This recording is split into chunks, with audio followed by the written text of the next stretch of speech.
What a joy! Tomorrow my vacation begins, and I'm flying to the ocean.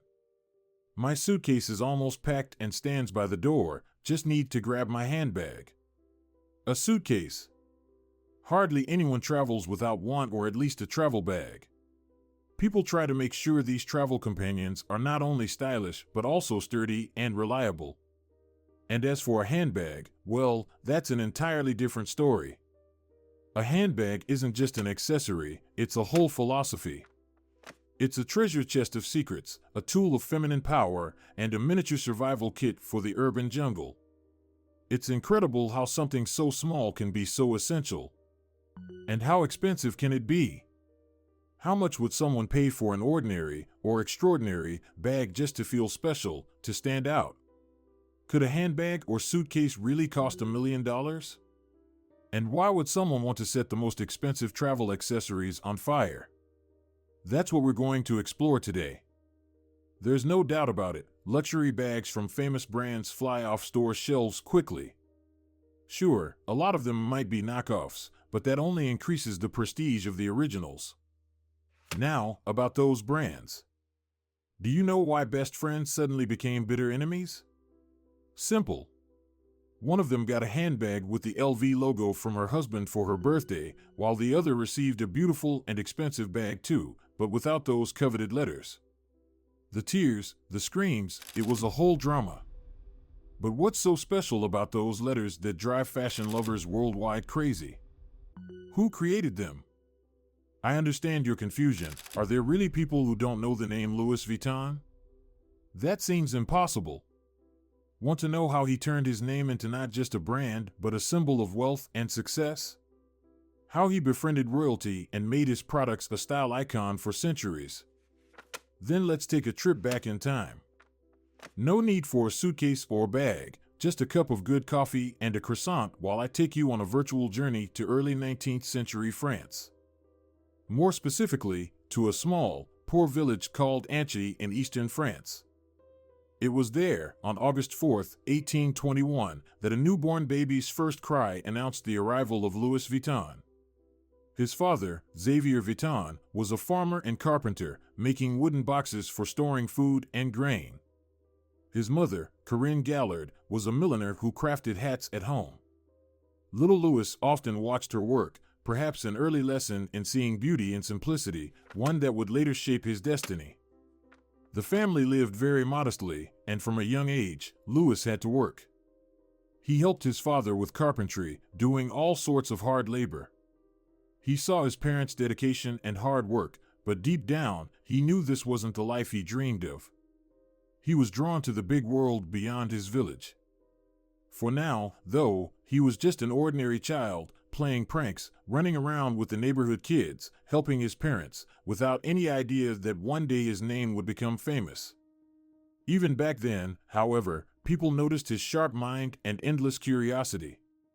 In the village, he even earned the nickname Little Philosopher because of his serious outlook on life and his habit of asking deep, grown-up questions about what was right and wrong. Louis was fascinated by the bright, decorative trunks and chests that traveling merchants brought to the village. He wasn't just impressed by the beautiful patterns on the lids, but also by the craftsmanship that went into making them. According to family legend, young Louis built a storage box for his father's tools using whatever materials he could find. That was his first step into the world of packaging and design. But life is never smooth. It has room for both joy and hardship. Some people give up at the first sign of trouble, feeling like the most unfortunate souls in the world, spreading their misery to everyone around them. Others, however, grow stronger through adversity. That's exactly what happened to Louis. Who knows if he would have ever become rich and famous if not for the hardships he faced and his incredible resilience and strength of spirit. At just 10 years old, Louis lost his mother after a long illness. His father remarried soon after, and as is often the case in fairy tales, his stepmother showed him no kindness. A harsh, controlling, and selfish woman, she quickly imposed her own rules in the household, caring little for anyone else, especially young Louis. He, in turn, saw his father's remarriage as a betrayal of his beloved mother's memory and felt like a stranger in his own home. But fate wasn't finished testing him. Shortly after Louis turned 13, his father passed away as well. His stepmother, now the sole authority in the household, tried to force her stepson into complete submission. But Louis, already in the turbulent years of adolescence, was incredibly stubborn. He constantly defied her, leading to endless fights and shouting matches that echoed through what was once a peaceful home. One day, exhausted from the constant conflicts, Louis made a bold announcement: he was leaving for Paris to become a craftsman. His stepmother just laughed, dismissing his words as childish fantasy. But Louis was determined. The next morning, he left his village behind, setting off on foot toward the city that had always drawn him like a magnet. How long would it take us today to travel across France? Well, if you didn't stop in every city, you could probably make the trip in just a couple of days. The distance from Anchy, the village where Louis grew up, to Paris is only about 400 kilometers, just a few hours by car or train today. But we're telling a story from the past. 200 years ago, the first trains had just appeared in England and were far from common. The world, including France, still traveled by horse-drawn carriages. Such journeys were expensive and only affordable for the wealthy. Not only was the carriage itself costly, but you also had to consider your luggage. And that's where problems often arose. Back then, belongings were transported in large, heavy trunks with rounded lids designed to let rainwater roll off. These trunks were covered in pigskin, which, in damp weather, gave off an unpleasant odor of pig, of course. They were strapped to the roofs of carriages or placed on special racks at the back. But carriages weren't the most reliable form of transport. The constant jostling often caused wheels to fall off. The speed was slow, only about 9 to 10 kilometers per hour, but with bumpy roads and inexperienced drivers, carriages could easily overturn, sending luggage tumbling onto the ground. And despite all these issues, traveling this way was still expensive. Louis Vuitton didn't have a trunk or any other baggage with him, nor did he have money for the journey. But that didn't stop him. On the contrary, it only fueled his determination. He wasn't just heading to Paris, he was chasing a dream, determined to find his place in this vast and fascinating world. Yes, he had no money, no transportation, and no connections to help him along the way. His only assets were his strong legs, persistence, and unwavering belief in success. The journey from Anchy to Paris took Louis 2 years. He walked most of the way, occasionally hitching a ride and taking odd jobs to earn money for food. He worked as a carpenter, like his father, helped repair wagons in a workshop, and even worked for a miller at one point. No matter the task, he approached it with enthusiasm and dedication. At night, he found shelter in roadside inns, though more often than not, he slept outside. According to legend, one night Louis slept under the open sky, covering himself with tree leaves for warmth. Later, this experience would inspire him to create waterproof trunks. Slowly but steadily, he made his way to Paris. No one seemed to question where this teenage boy had come from or why he was traveling alone. That's strange, you might think. Yes, today, a 15-year-old traveling without supervision would immediately attract attention from the authorities. But back then, in Europe, the sight of homeless or wandering children wasn't unusual. But Louis wasn't just another drifter. He may have lost his mother and father, but he never lost his inner strength. Why am I going into such detail about the childhood and youth of the future master? Because it's essential to understand that Louis Vuitton's early years taught him two crucial things: the value of hard work and the drive to explore the new. The harsh life in the countryside and constant hardships built his resilience, while his journey to Paris made him fearless and ready for any challenge. But this was just the beginning. At 16, Louis arrived in Paris. It's not like the French capital was eagerly waiting for him, but luck was on his side. Desperately searching for any kind of job, he wandered the streets for days. But in a big city full of people looking for work, competition was tough. Then, one day, as he passed by a workshop, he noticed wooden boxes and crates that reminded him of the ones his father used to make. Striking up a conversation with the manager, young Vuitton managed to secure an apprenticeship in the workshop of Monsieur Marichal, a well-known maker of boxes and packaging. He would work there for the next 17 years. If you recall, the 19th century was a time of transportation revolution in Europe. The first automobiles and railroads were emerging, and steamships were connecting continents. More and more people began traveling, especially now that it had become faster and more comfortable. Tourism in Europe was on the rise. And where there is travel, there is luggage. On top of that, major European nations, including France, had colonies in Asia and Africa that needed to be maintained and managed. So, how did people get to the colonies? Trains and horse-drawn carriages competed on land, while ships remained the primary means of travel between countries. Ocean cruises were becoming a fashionable and popular way to travel. However, these voyages could take months, and ships weren't nearly as comfortable as they are today. Passengers had to bring everything they might need for the journey, which meant a significant amount of luggage. But space was limited, cabins were small and cramped, so all their belongings had to be packed into a single trunk. How could travelers fit everything into just one trunk or, as it was now called, a suitcase? That's where specially trained experts came in. These professionals not only packed travelers' belongings but also crafted high-quality, custom-made trunks and suitcases. Since each piece was made to order, these travel accessories were expensive, and the art of packing was considered a true skill. Marichal's workshop was one of the most renowned of its time, where attention to detail and the highest craftsmanship standards were fundamental principles. Louis quickly immersed himself in the work, standing out among other employees with his remarkable perseverance and eagerness to learn. He rapidly mastered the art of creating durable and elegant trunks, carefully selecting high-quality materials.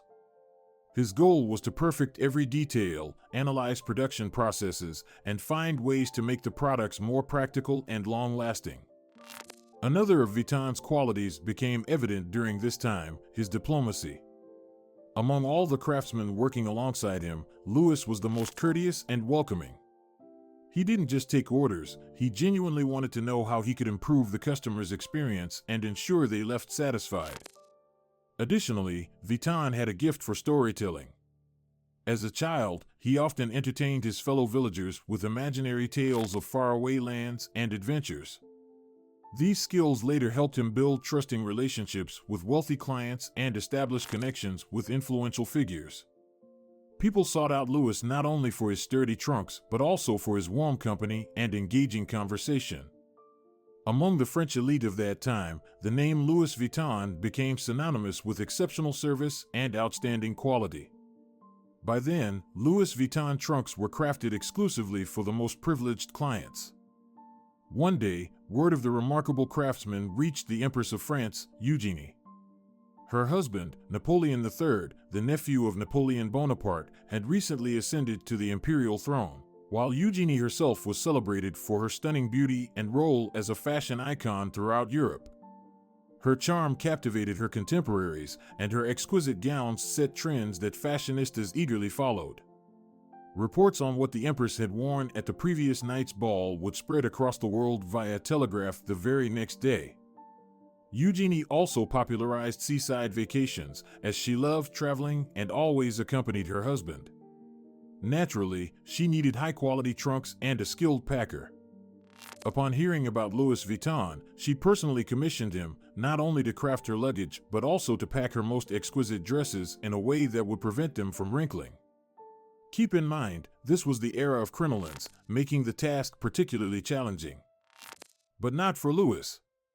He designed a trunk with a built-in hanger. The sturdy structure of his trunks already ensured protection against deformation, making them perfect for delicate garments. The results pleased the Empress so much that she appointed Vuitton as her personal packer. Imperial approval became the key that unlocked doors to the wealthiest and most influential clientele. What sustains us through hardships and joys? What calls to us like a safe harbor calls to ships? Where can we always take off our masks, wash away the makeup, and simply be ourselves? Of course, it's family, the place where we are always loved and awaited. where instead of fancy, expensive shoes, we slip into cozy slippers and feel like the happiest person in the world. Few people know that behind the success of the famous brand stood not only entrepreneurial skill and craftsmanship, but also a strong family that supported its founder throughout his life. When Louis Vuitton was still working in Marichel's workshop and beginning to develop his own brand, fate brought him together with Clemence Emily Perrose, the daughter of a hat merchant. Emily was the kind of woman who knew how to inspire. Her kindness, ability to understand people, and natural grace captivated Louis from the very first meeting. Their marriage, in 1854, was not just a union of hearts but also of minds. Emily was only 17, but despite the significant age difference, she became Louis's pillar of support, helping him make important decisions.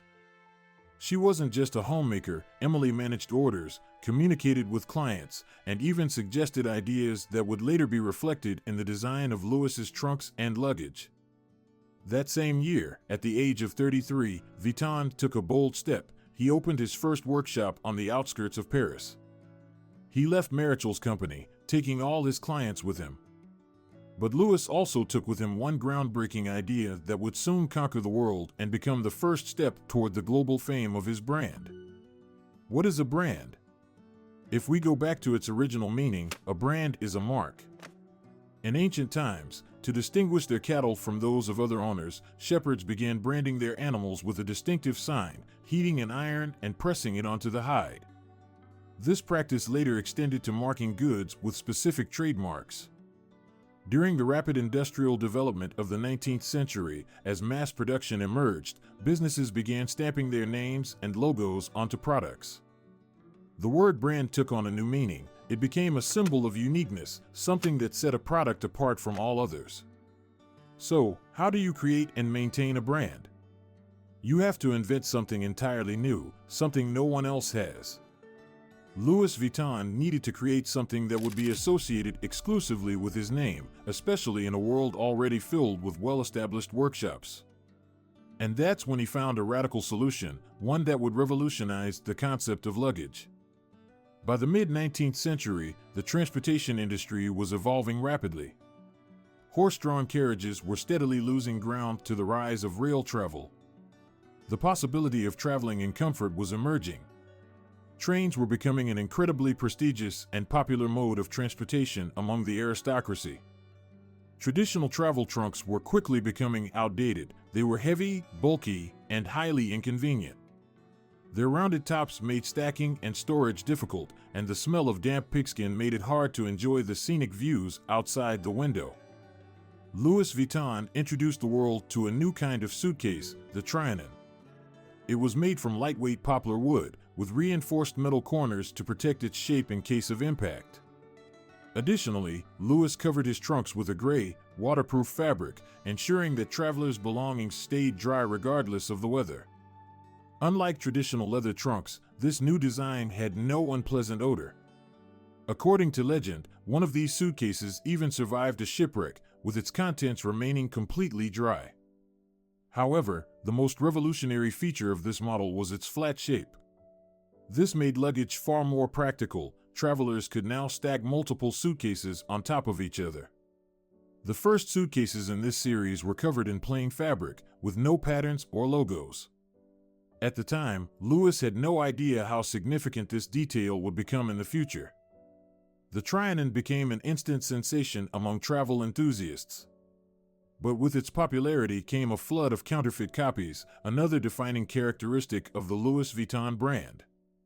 No other luggage brand had been counterfeited at such a scale before. Due to the overwhelming demand and growing competition, other manufacturers began producing flat suitcases as well. To protect his brand and maintain prestige, Louis initially placed a small tag inside each suitcase that read, "Made in the workshop of Louis Vuitton." Later, he introduced a signature red and beige striped design, which he eventually replaced with the now iconic checkerboard pattern. It was said that Vuitton experimented extensively with colors and patterns for his suitcase fabrics, though unfortunately, none of his original sketches have survived. Some believe they were lost in a fire, but that's a story for later. Despite the brand's growing fame, Louis always made time for his family. He and his wife had 5 children, one of whom would carry on his legacy, his son Georges. Louis brought Georges to the workshop, teaching him the intricacies of his craft and sharing his creative ideas. Meanwhile, the demand for Vuitton products continued to rise, with orders coming in from all over the world. The workshop had to relocate to a larger space, just a mile outside of Paris. It's important to note that Louis was a truly creative mind. Innovation was in the air of his workshop. He created multifunctional products. Think of it as a modern IKEA in a single Louis Vuitton suitcase. For example, he introduced a large suitcase that could also serve as a portable writing desk. One time, he unveiled a wardrobe suitcase with drawers and hangers inside. It was the perfect solution for long journeys, simple, yet it allowed travelers to feel connected to the comfort of home. After witnessing Vuitton's creativity, people began approaching him for special orders. For one circus, he designed trunks for transporting ponies. For the ruler of Egypt, he crafted a trunk with slatted shelves inside, ordered by Ismail Pasha to transport fruit from his homeland to Paris. One day, Louis heard a joke from the legendary explorer Pierre Sévigné de Brazza about the difficulties of long journeys, specifically the stopovers at inns. The bedbugs in those beds are always eager for a fresh meal, the blood of the guest. So, you won't be getting much sleep, the traveler joked. After hearing this, Louis's eyes lit up, and within weeks, he introduced adventurers to a new suitcase, a bed. This incredible invention quickly became, like many of Vuitton's products, a popular item. Fortunately, nowadays, we can only find such a bed in museums, as bedbugs are no longer a common issue in hotels. However, the story of the steamer bag, which was originally designed as a bag for dirty laundry inside the Trianon suitcase, is quite different. Its design was so successful that it became an independent accessory, still popular to this day, and is now quite expensive. Have you heard of the No bag? Yes, the one still used worldwide. Did you know what it was originally designed for? Incredibly, it was invented in 1832 when a champagne producer asked Louis to create a sturdy yet stylish bag to transport bottles without breaking them. The bag was designed to hold 4 bottles, arranged in a square, with one bottle placed upside down in the middle. A drawstring clasp secured the contents, keeping them steady. The bottles remained intact and unharmed. All these innovations once again highlight the ingenuity and craftsmanship of the simple boy from a small village. Louis was so confident in the quality of his products that he offered customers a replacement if their suitcase ever broke. Such cases were nearly non-existent. By the 1890s, when train and sea travel became popular, Louis Vuitton suitcases were a must-have accessory for any affluent traveler. The Vuitton empire had reached the peak of its success. But then, a series of events nearly brought it to an end. In 1871, after the Franco-Prussian War, Paris was left in ruins, and Vuitton and his family were forced to flee, leaving behind their workshop and business. For an entire year, they lived in refugee camps and even suffered from hunger. When the war ended and Vuitton returned home, he discovered that his workshop in the city center had been looted and burned, his materials stolen, and many orders left unfulfilled. However, this setback did not stop him. On the contrary, it inspired him to expand his business internationally by opening workshops in different countries. His son and heir, Georges, played a crucial role in making this happen. Together, they rebuilt the workshop, strengthened relationships with clients, and restored the brand's reputation. A few years later, Louis and Georges introduced the now iconic lock system, making Vuitton trunks the gold standard for security and style. It's important to remember that Vuitton suitcases were expensive and mainly purchased by the wealthy. Naturally, this made them a prime target for thieves. While luggage at the time had locks, they were often easy to break. To solve this problem, the Vuittons developed a single lock system with 2 spring buckles, turning their suitcases into secure safes. The lock came with a lifetime guarantee, and only the owner had the key. The effectiveness of the lock was undeniable. It was so advanced that Louis even challenged the legendary illusionist Harry Houdini to break into one of his trunks in a public test. According to legend, Houdini refused after realizing the complexity of the mechanism. This invention only increased the brand's popularity. The same locking system is still used in Louis Vuitton travel trunks today. When Louis turned 70, he passed away, leaving his life's work and legacy to his son, Georges. At that time, Vuitton trunks were the most coveted and prestigious in France. Georges took over his father's empire and, just a year later, presented the family's suitcases at the World's Fair in Chicago, aiming to establish a presence in the American market. To protect the brand from counterfeits, he created the famous LV logo with 3 floral motifs as a tribute to his father. Although Louis had left his village long ago, he had always loved the natural beauty of his homeland. He frequently sketched floral patterns inspired by the fields of his childhood. Georges used these designs, and in 1896, the now iconic monogram was born. Over time, it was slightly simplified to be applied not only to large travel pieces, but also to accessories. Today, the LV monogram remains one of the most recognizable symbols in the world. Later, the logo was slightly modified to a simpler version, so it could be applied not only to large items, but also to accessories. Georges also had a passion for cars and racing, which led to another famous invention, a special bag case for storing a spare tire. The price of this bag was nearly half the cost of the car, but this only strengthened the brand's reputation. Georges didn't stop there, and in 1930, he introduced the incredibly soft keep-all bag, which was more convenient and could be quickly packed for travel. The popularity of this bag led to the creation of the more compact Speedy model, which later became iconic. Thanks to its original shape, the Speedy bag earned a rightful place in the hearts of luxury accessory lovers. Georges managed the company for 44 years, promoting the Louis Vuitton brand globally. But suddenly, he passed away. His son Gaston took over the business. Unfortunately, his timing was not ideal. World War II began, and Vuitton factories and stores worldwide were shut down. Gaston collaborated with the Nazis, and his store in France remained open. A sign was placed on the door reading, "No entry with dogs. No entry for Jews." This shameful chapter in the brand's history was quickly swept under the rug, and strangely, documents from that time mysteriously disappeared in a fire. The next few years saw Vuitton in the shadows, with only 2 stores remaining in France. However, at the end of the 20th century, after Gaston's death, the brand regained its former glory. This was made possible by Henri Racquemire, a 65-year-old businessman and husband of one of Gaston's daughters, who took over the company. Racquemire expanded the market, attracting global superstars for advertising. In fact, one of the brand's ads even featured Mikhail Gorbachev, the last Secretary of State of Russia. Racquemire merged the company with the renowned Moët Hennessy, creating the LVMH brand.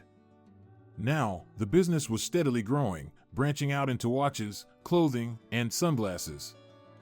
An interesting fact, in 2013, a pavilion shaped like a Louis Vuitton trunk, 30 meters long and 9 meters high, was erected in Moscow's Red Square for a charity exhibition. However, this structure upset members of the Russian parliament, and it was quickly removed, though it wasn't burned. At Louis Vuitton, all unsold bags from previous collections are officially burned in Paris. This is done to increase the brand's exclusivity and demand, and to recoup some of the import duties on the expensive goods. Nearly 200 years after Louis Vuitton's birth, his company remains the most expensive and popular in the fashion world. In 2019, the brand custom-made a trunk to transport the FIFA World Cup trophy, and just 2 years later, the most expensive Speedy bag, made of crocodile leather with gold clasps, was unveiled. The price of this bag was $1 million, and it didn't stop a buyer from purchasing it immediately. But the most expensive item from Louis Vuitton, paradoxically, is not a suitcase, but a toy in the shape of a teddy bear. This is a handmade creation. The teddy bear is made of mohair and gold thread, decorated with 24-karat gold, and its eyes are crafted from natural sapphire and diamonds. This bear, valued at $2 million, was purchased by a South Korean woman and donated to a museum in South Korea. The bear is named Louis Vuitton, after the poor boy who could never have dreamed of such a toy. This clearly demonstrates the remarkable development of the company he founded. Today, the Louis Vuitton fashion house has signature stores in 53 countries worldwide, with a net worth of $28.5 billion. The story of Louis Vuitton is not just the story of a brand, it is the story of a man who achieved incredible success despite a difficult childhood. His name has become synonymous with quality, elegance, and refined taste, and his bags and suitcases are true symbols of luxury and style. This once again proves that even from the humblest beginnings, one can build a future full of success and fame. You just need to believe in yourself and stubbornly pursue your goals.